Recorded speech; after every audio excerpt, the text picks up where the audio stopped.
Օրից ես Տիգրան Խզմալյանն եմ։ Ենթադրում եմ, որ դուք դիտում եք ինձ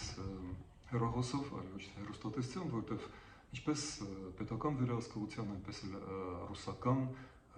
կուսակցությունների եւ օլիգարխների վերահսկողության տակ գտնվող հեռուստահալիկները փակ են Հայաստանի եվրոպական կուսակցության համար։ Ուստի վերադառնում եմ համացանցային ձևաչափ եւ այս ավազը ժամացույցի մի պտուտակի ընթացքում կփորձեմ ամեն օր ամենայդեպս կաշխատեմ բարբերաբան խոսել ձեզ հետ երկրի եւ աշխարհի ամենակարևոր հարցերի մասին։ Վերջին օրերի թերևս կարևորագույն իրադարձությունն էր Միացյալ Նահանգների փոխնախագահ Վենսի այցելությունը Երևան եւ Բաքու եւ դրա գնահատականները տարբեր են, սկսած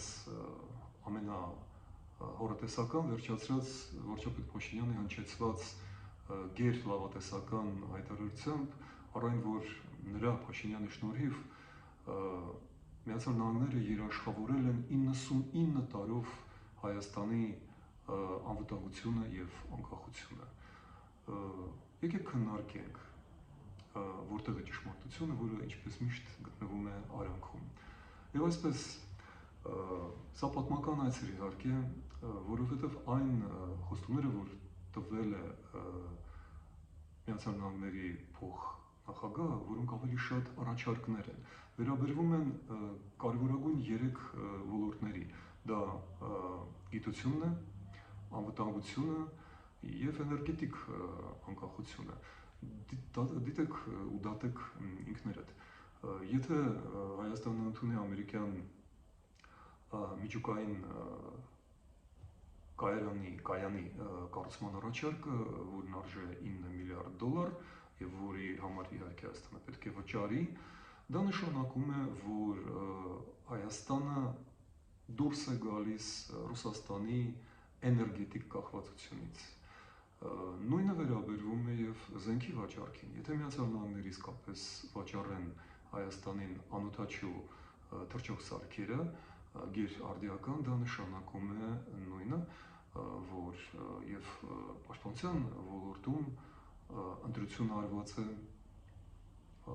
Ռուսաստանի հակառակորդի օգտին Միացյալ Նահանգների։ Եվ երրորդը, թերևս ամենակարևորը, եթե Միացյալ Նահանգները իսկապես վստահելու են Հայաստանին գերարդիական տեխնոլոգիաները, չիպերի, այսինքն էլեկտրոնային ցանկացած սարքի ուղեղների արտադրության պատասխանատվությունը, դա շատ ու շատ բաներ են ասում, բայց եկեք հիշենք ամենակարևորը։ Այս 3 նախապայմանները իրենց հերթին ունեն մի նախապայման։ Այդ առաջարկները կիրականանան, եթե Հայաստանը իսկապես դուրս գա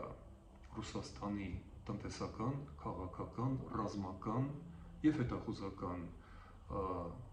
վերահսկողությունից եւ անցկացնի բնականաբար այս ոլորտներում լյուստրացիա,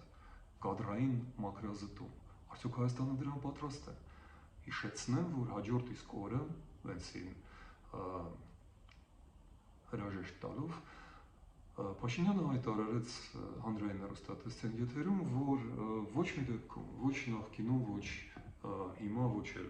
ապագայում Հայաստանը իր պատկերացրած Հայաստանը իր կառավարությունը թերևս չեն գործի Ռուսաստանի շահերի դեմ։ Ինչպես է համատեղվելու այս ամերիկյան առաջարկը եւ Փաշինյանի վերջերս նորից վերահաստատված խոստումը Ռուսաստանին, ես ճիշտ ասած չգիտեմ։ Մյուս կողմից եկեք չմոռանանք, որ Միացյալ Նահանգները, ինչպես երևի ցանկացած գերտերություն, հակում ունի վերանայելու իր խոստումները եւ պայմանագրերը։ Սկսենք նրանից, որ ավելի քան 100 տարի առաջ Ուդրո Վիլսոնի, Միացյալ Նահանգների 28-րդ նախագահի վեհ գաղափարը, որը ուղիղ վերաբերում էր Հայաստանին եւ Փարիզյան խաղաղ կոնֆերանսում առաջին համաշխարհային պատերազմի արդյունքներում ստացավ Սևրի պայմանագրի տեսքը, չի ընդունվել Միացյալ Նահանգների կոնգրեսի կողմից եւ արդեն հաջորդ նախագահ Ուիլյամ Հարդինգը ժխտեց, մերժեց եւ չեղարկեց այդ պայմանագիրը։ նախագահ Թրամփը վերջերս 66 միջազգային պայմանագիր խզեց, 31 կառույցից դուրս եկավ, այդ թվում 31-ը ՄԱԿ-ի կազմակերպություններն, այդ թվում ՅՈՒՆԵՍԿՕ-ն, Առողջապահության միջազգային գործակալությունը, բազմաթիվ այլ կլիմայի վերահսկողության գործակալությունը, Հռոմի ստատուտը, դա միջազգային դատարանն է, այդ ամենը Ամերիկայի Միացյալ Նահանգների համար եւ հատկապես ներկայիս նախագահի համար անընդունելի է։ Հիշեցնեմ նաև ցավով, որ փոխնախագահ Վենսը սրտաճմլիկ գրառում արեց Հայոց ցեղասպանության մասին եւ ընդամենը ժամեր անց հանեց այն սոցցանցի իր էջից։ Այսպես որ եկեք հրճվենք, ուրախանանք, բայց չկորցնենք սթափությունը եւ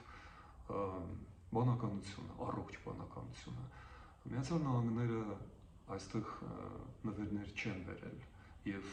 Վենս առավել եւս Դոնալդ Թրամփը Սանտա Կլաուս չէ։ Միացյալ Նահանգները այստեղ անցկացնում են իրենց քաղաքականությունը եւ այդ քաղաքականության առանցքային խաղացողը ցավոք սրտի Հայաստանը չէ։ Առավել եւս որ Հայաստանը չի շտապում, ինչպես մենք տեսնում ենք, այդ ամբողջ հրճվանքով հանդերձ չի շտապում անել կարևորագույն քայլ, չի շտապում փոխվել Ռուսաստանից։ Եթե դա մարտավարություն է, ապա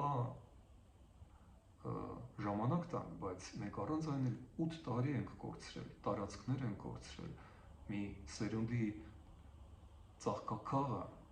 մեր տղաներին եռաբլուրում կորցրել ենք հենց կորսված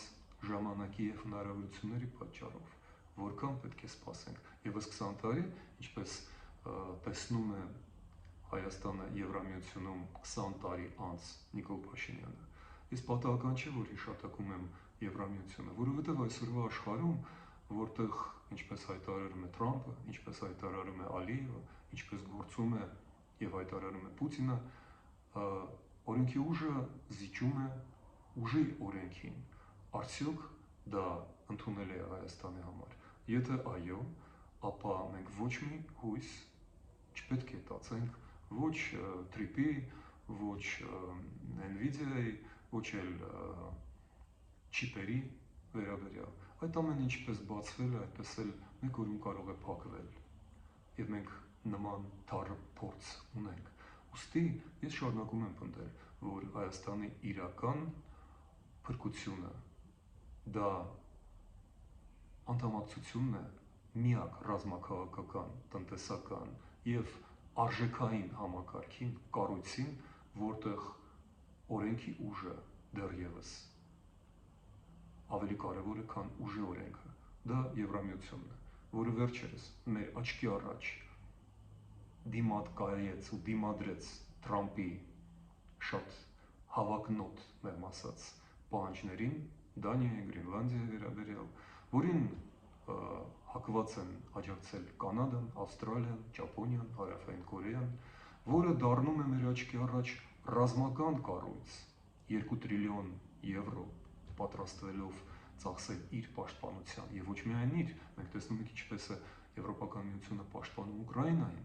ինչպես է Եվրոպական միությունը աջակցում Մոլդովային։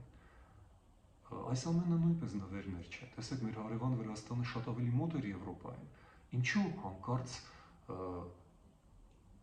շուռ եկավ եւ շարժվեց հակառակ ուղղությամբ։ Արդյոք